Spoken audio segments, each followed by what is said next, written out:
A very important news that we are going to address today is the reservation. तो Haryana job Kota का जो pointer है वो आज हम लोग डिस्कस करने हैं। तो Punjab and Haryana high court ने रिसेंटली क्वैश किया है Haryana state employment of local candidates act 2020, जिसमें प्रोवाइड किया गया था reservation to the state domiciles.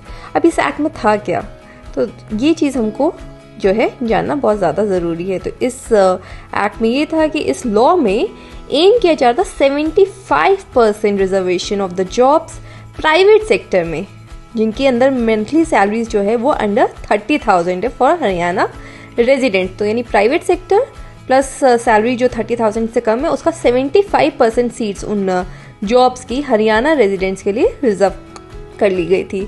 तो कवरेज क्या था, तो सारी की सारी प्राइवेट एंटिटीज, कंपनीज, ट्रस्ट या फिर जो भी इंडिविजुअल एम्प्लॉयर्स हैं विद 10 और मोर एम्प्लॉयज, ये सब आ जाते हैं। मतलब इन लोगों को रिजर्वेशन प्रोवाइड करना ही होगा, ऐसा इस एक्ट में प्रोवाइडेड था। तो प्रॉब्लम्स तो हम लोगों को पता ही है, पर इसका क्रिटिकल एनालिसिस में हम क्या क्या पॉइंटर्स इंक्लूड कर सकते हैं। सबसे पहला तो यहाँ पे वॉलेशन हमको देखने को मिल रहा है फंडामेंटल राइट्स का, क्योंकि again the idea of rights, the idea of well being जो हमारे कॉन्स्टिट्यूशन में बहुत अच्छे से रिफ्लेक्टेड है, कहीं ना कहीं उसका ही वॉलेशन है। एक्सप्लॉयटेशन हो रहा है of various idea of migrant labours, migrant workers जो आ रहे हैं, तो जो बाहर से आ रहे हैं, क्योंकि यहाँ पे हरियाणा के डोमिसाइल्स को ही रिजर्वेशन है, तो कहीं ना कहीं जो बाहर से आ रहे हैं उनका वो एक्चुअली में they are at disadvantaged position. यहाँ पर कहीं ना कहीं एक तरह से जो नेशनल लेबर मार्केट है उसमें बहुत सारे एक तरह से क्लीवेजेस को यहाँ पे जन्माया जा रहा है, वो भी एक प्रॉब्लमेटिक एस्पेक्ट है। इसके अलावा अगर देखा जाए तो इंटर स्टेट मोबिलिटी, क्योंकि अब क्या होगा, हरियाणा रेजिडेंट्स कहाँ जाएंगे, सिर्फ हरियाणा में रहना चाहेंगे, क्यों, क्योंकि उनको चाहिए। बाहर के जो आ रहे हैं वो आना नहीं चाहेंगे क्योंकि उनको सीट्स मिल नहीं रही है जॉब में। तो कहीं ना कहीं जो इंटर स्टेट मोबिलिटी थी उस फैक्टर में भी कम आ रहा है। इसके अलावा अगर देखा जाए तो प्राइवेट सेक्टर में जो इन्वेस्टमेंट्स आते हैं उसमें भी कमी आ जाएगी, क्योंकि देखो private sector is always profit oriented and they want efficiency. तो एफिशिएंसी सिर्फ तभी आएगी जब आपके अंदर एक कॉम्पिटिटिव स्किल्स होंगे rather than the reservation idea. तो इस वाली डिबेट को भी हम यहाँ पे लेके आएंगे। इसके अलावा अगर देखा जाए तो एम्प्लॉयमेंट अपॉर्चुनिटीज़ में रिस्ट्रिक्शंस आ रहे हैं, तो इन्हीं सब क्रिटिकल फैक्टर्स की वजह से ये अपने आप में एक मेंस का भी क्वेश्चन हो सकता है, हमारे इंटरव्यू में भी पूछा जा सकता है, इसीलिए इसको जानना बहुत ज़रूरी है। तो हाई कोर्ट का जो ऑर्डर है तो उसमें ये है कि उन्होंने ये कहा है कि ये एक्ट गलत है और ये कॉन्स्टिट्यूशन में जो हमारा आइडिया है कि डिस्क्रिमिनेशन अगेंस्ट सिटीजन्स नहीं हो सकता उसको वायलेट कर रहा है, क्योंकि यहाँ पे डिस्क्रिमिनेशन दिया जा रहा है, एक तरह से प्रेफरेंस दी जा रही है।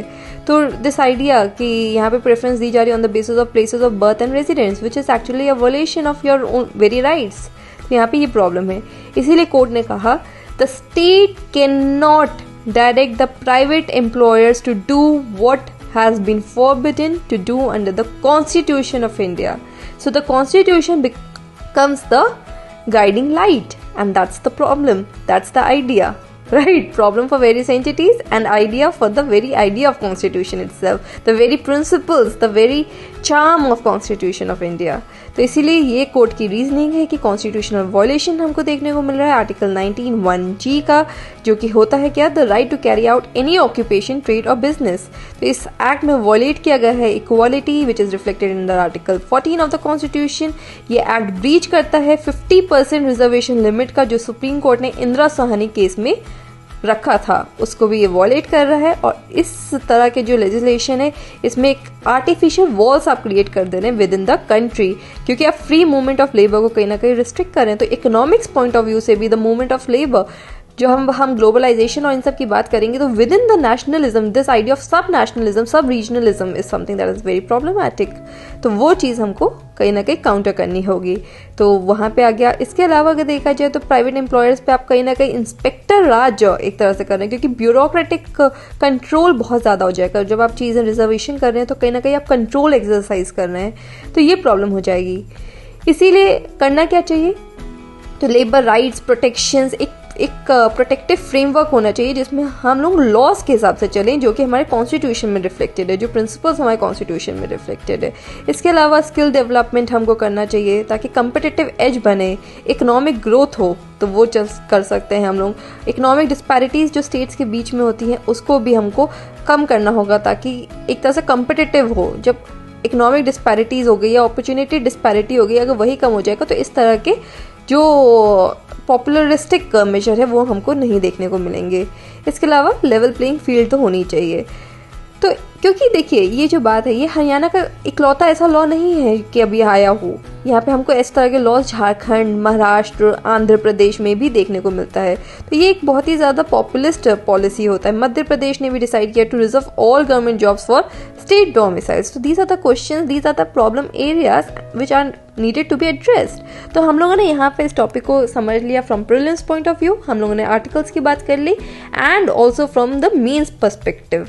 तो ये टॉपिक क्योंकि आपके मेंस में भी आ सकते हैं, तो this is how we are going to actually cover news in short, because we are going to address the core of the news. We are not going to talk about things that do not matter, we are only going to talk about things that really matter. So please like, share and subscribe our YouTube channel global thrive IAS Academy.